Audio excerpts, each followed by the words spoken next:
of course, about government tenders that go out. Private sector, you know, can do their own thing. But when it comes to government bids, I would like to see, you know, more aggressiveness in terms of when those interprovincial trade agreements are you know, renegotiated, that we have a better edge there too, because, you know, we can't keep, you know, allowing government to put out tenders and having companies from Quebec and Ontario and elsewhere coming in doing the work that we can do right here at home. So I would like to see some adjustment there, and we have had that discussions with government in the past on that too. Okay, thank you for that. There's been quite a bit of discussion during the campaign, especially by a couple of the other leaders, on the potential for small modular nuclear reactors. What is the People's Alliance position on that? I'm very excited about SMRs and the opportunities that are there for those. I think it could be in many ways a game changer for New Brunswick. I support it wholeheartedly, and I guess I can tell you that I would do anything that I can, especially, you know, if we're fortunate enough to stay in a minority situation after September 14th, to push for that and to ensure that, you know, that becomes a reality here at home. Okay. Next question is centered on something that's really important in terms of population growth, and that is the issue of immigration. Do you feel that the current system is working in terms of our ability to retain people, especially those that come in under the business stream? And what do you see as the role in the future for immigration in New Brunswick? Well, immigration is critical, clearly, to population growth in New Brunswick. I mean, we all know we have an aging demographic. Our citizens are getting older, and some of our younger families are leaving, which means less opportunity for future growth, with, you know, obviously raising kids and a new generation coming up. So immigration is critical. And, you know, I think of even the system of the temporary foreign workers, and, you know, every season we bring in immigrants to work the fields and to do other jobs. And then after so many weeks, we you know, basically revoke their ability to stay, and back they go to their country.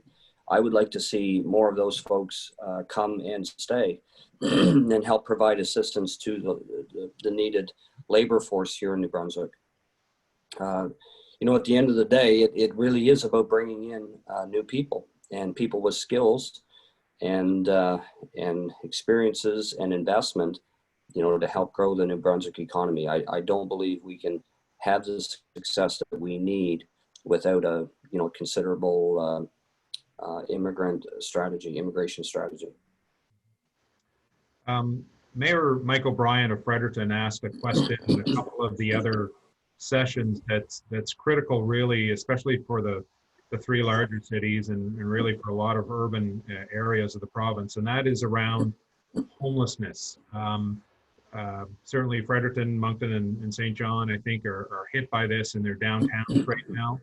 And there are side issues of addiction and mental health that are factored into this. What do you think is the best approach to solving this challenge? Well, yesterday we had the opportunity to be in Moncton as I'm preparing for the CBC Leaders Debate here today. Yesterday we come down to visit the Harvest House, which is a not-for-profit organization that helps homeless people.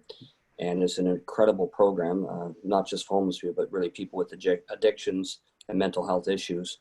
It's an incredible program. They have multiple properties now that they own in the Moncton area. We had the opportunity to tour them.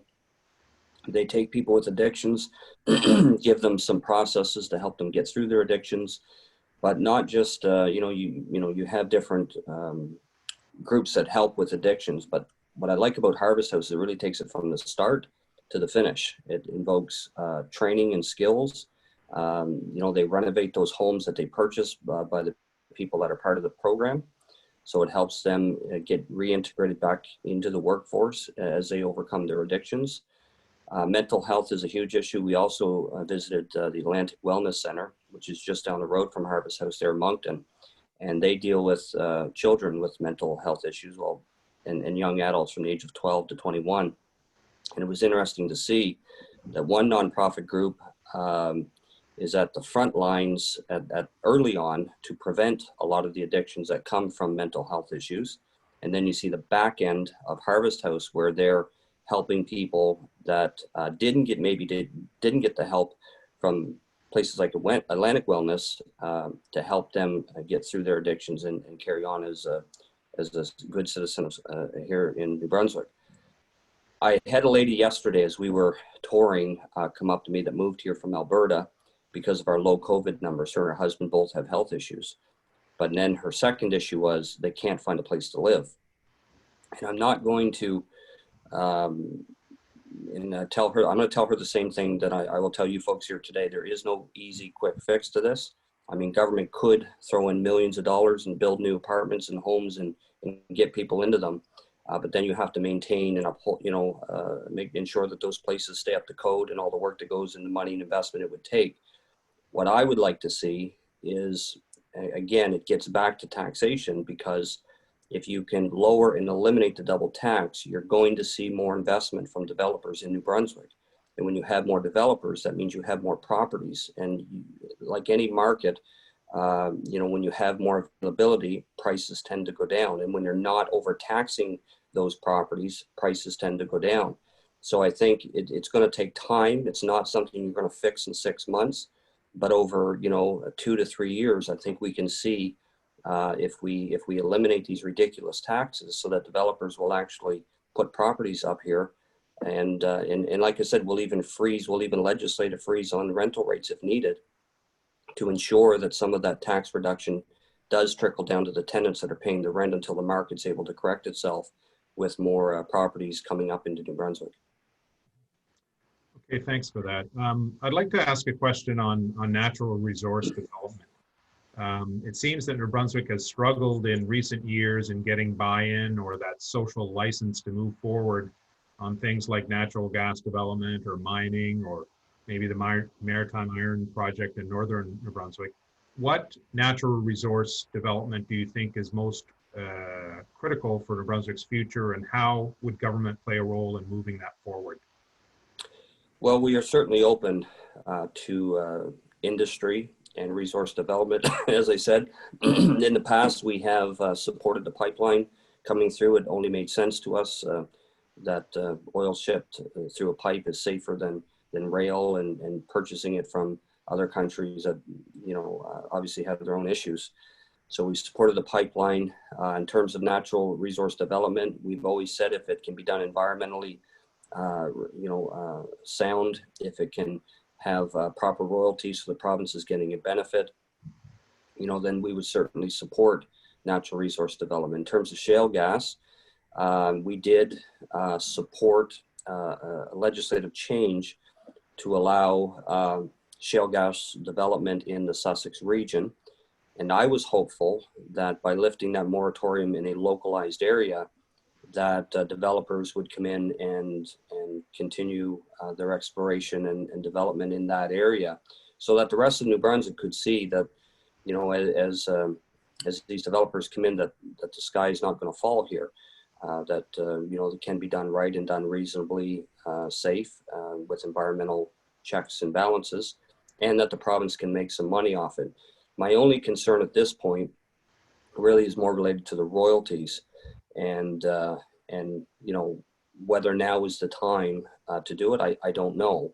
I would have to look at the numbers on whether it's the best bang for the buck, because as the shale, the gas that's in the ground, it's not renewable. So once it's gone, it's gone. And I would like it to be a part of a market climate where we can get the best bang for the buck in its extraction, and again, to ensure that it's done safely, that all the T's are crossed and the I's are dotted, so it's a proper job.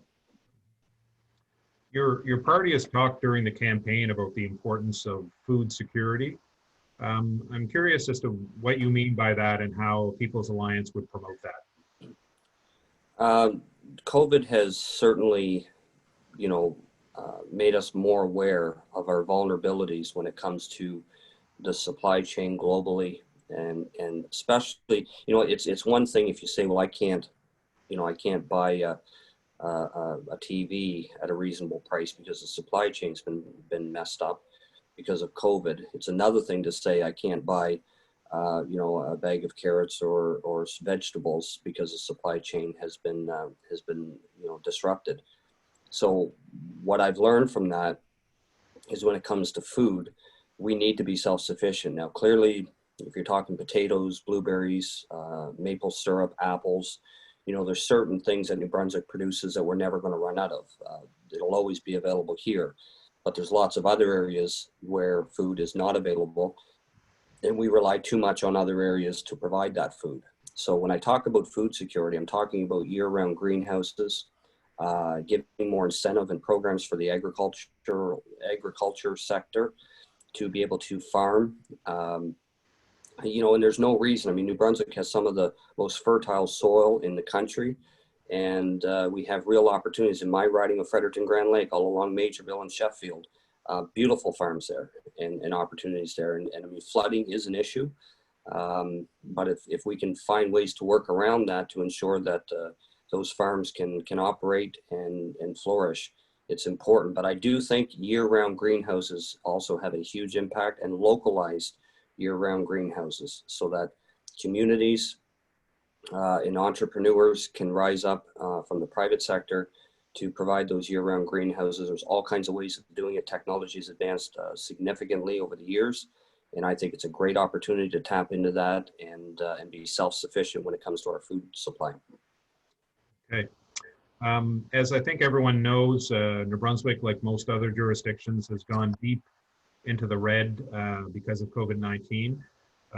The Liberals are promising a balanced budget by 2023. What is your approach to restoring fiscal balance in New Brunswick? I've hammered home for years the need for balanced budgets, and I've always said that in normal times, government should not be running deficits. So if that means changes have to be made to programs, if certain programs have to be eliminated, so be it, to get those books balanced in normal times.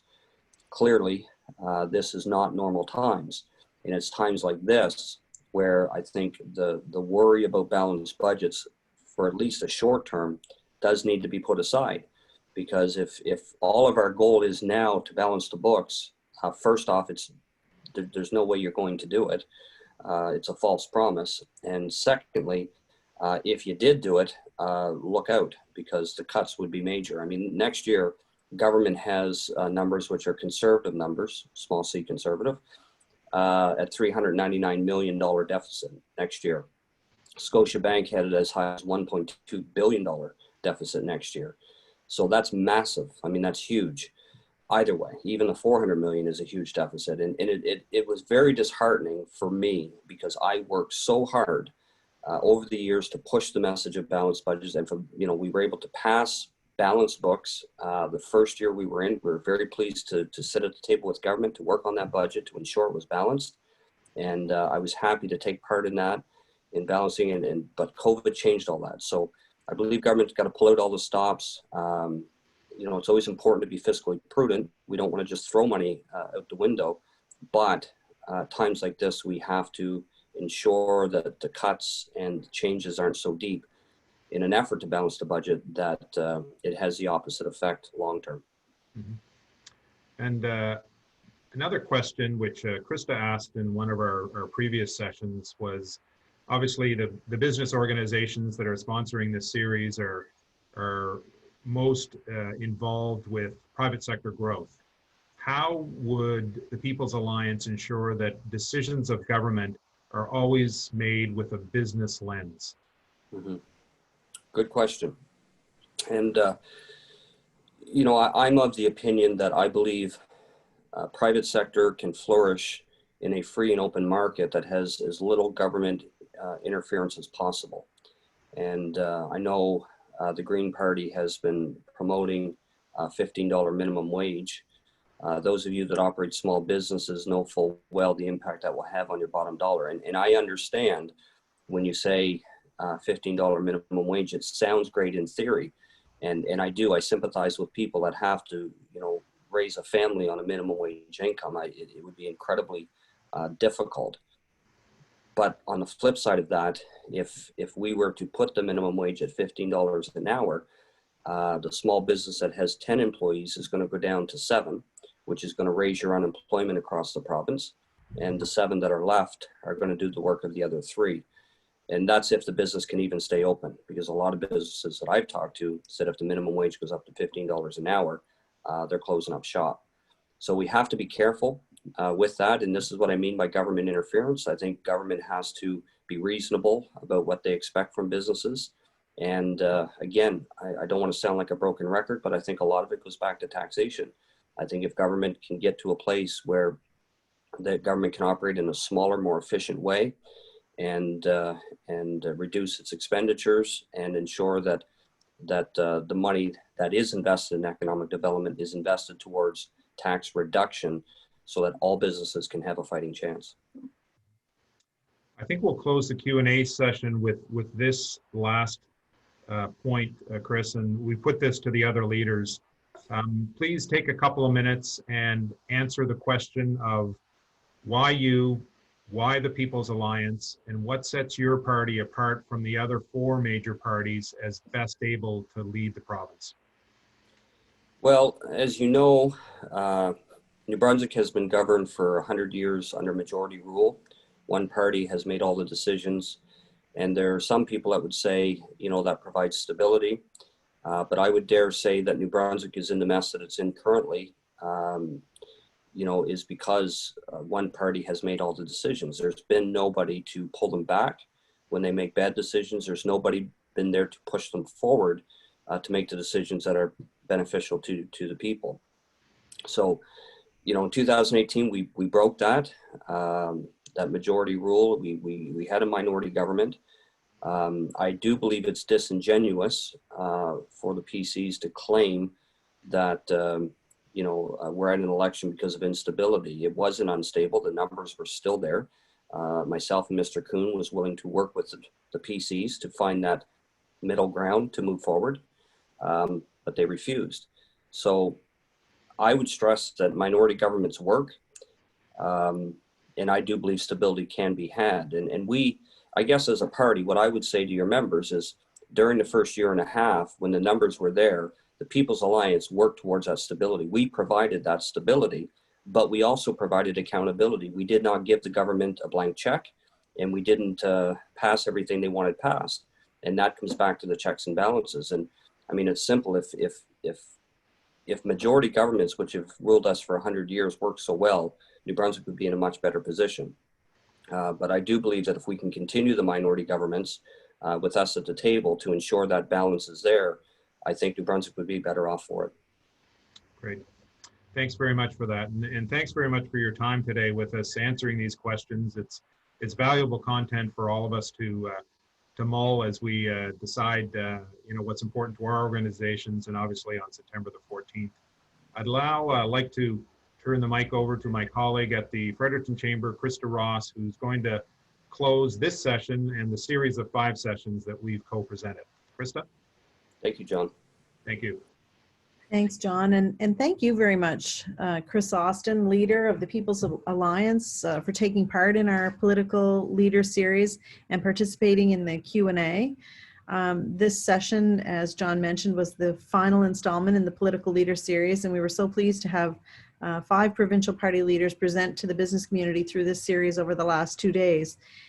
It's really important for the business community to hear from the party leaders, and in particular as it relates to the party positions on issues that impact the business community, because we know that whatever impacts the business community ultimately impacts everyone.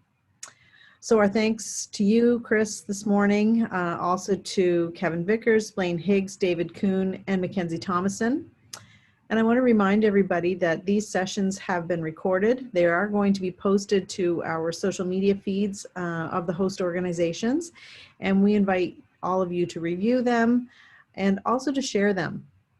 As we close the series, I want to thank the guests who attended not only this session, but any or all of the 5 sessions. And I remind everyone to get out and vote.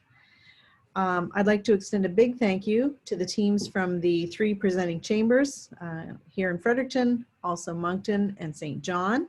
And a thank you to the Atlantic Chamber as well for their support, and as well the 3 presenting economic development agencies: Economic Development Greater St. John, Ignite Fredericton, and 3+.